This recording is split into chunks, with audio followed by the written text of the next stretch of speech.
When I announced my plan to do the gray and white marble checkerboard floor, people in the comments were saying things like, "Oh, I never thought you would do something like this. That's just a very basic trend."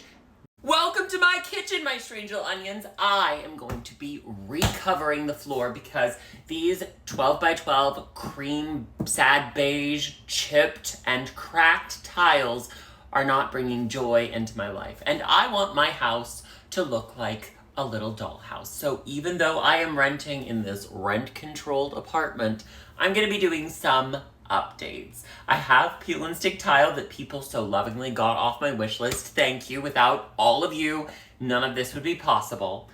I am going to be recovering it in a diamond pattern because diamonds are a girl's best friend.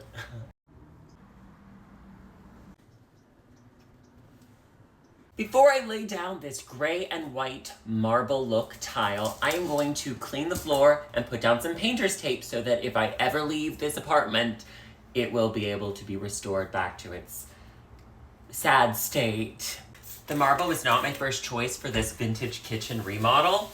My first choice was a sage green and white checkerboard, so it would be oh so very 50s. But when it arrived, the green was the only color, and I needed both colors, otherwise it would be silly. As if any of this is normal and not ridiculous. The gray and white, the inspiration for my apartment is Dorothy Draper, Pushing Daisies, and Old Hollywood.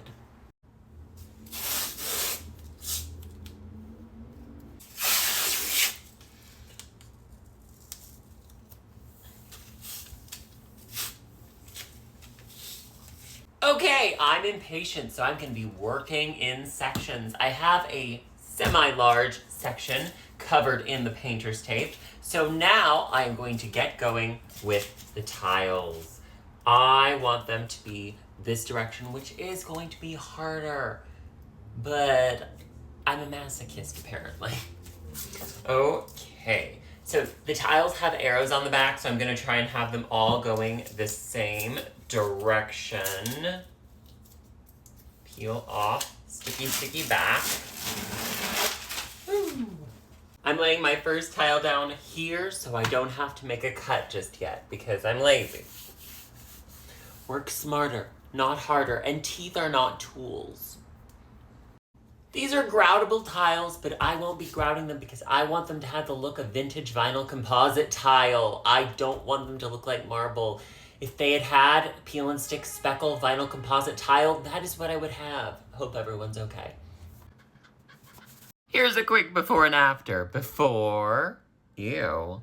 After, ooh. When I announced my plan to do the gray and white marble checkerboard floor, people in the comments were saying things like, "Oh, I never thought you would do something like this. That's just a very basic trend." This is a classic design style that happens to be trending now. This is something that will stand the test of time because it has stood the test of time, okay? There is a difference, and if you can't tell the difference between a flash-in-the-pan trend and a design style that has been around forever and has become trendy again, I can't help you. If this works, I'm a genius. If it doesn't, I wasted a tile. I made a painter's tape template, and then I peeled it up off the floor, and I stuck it to the tile. It's a little crooked and wonky, but I think it'll still work. So let's see after I cut it out. Oh my gosh, I am a genius. Ba-bam!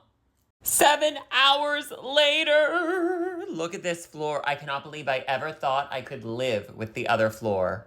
I am beyond in love with this floor. Okay, so now I just need to caulk around the sides of the baseboards where my cuts are a little less than perfect. Am I worried about putting caulk on my baseboards? Not really, because these things are real sloppy as is. There is no way that will be the reason I don't get my deposit back. It'll probably have something to do with hanging a chandelier.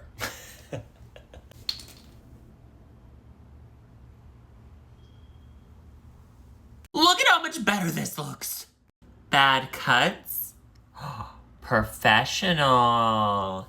Bad cuts. Professional. This one's a really bad cut. Professional. Also, just a quick look at how uneven this floor is. Look at the little triangles at the bottom. This was 10,000% worth the effort. I am completely and utterly in love with this floor. All right, my strange little onions, I love you. Have a hug, a cookie, and a juice box. Mwah.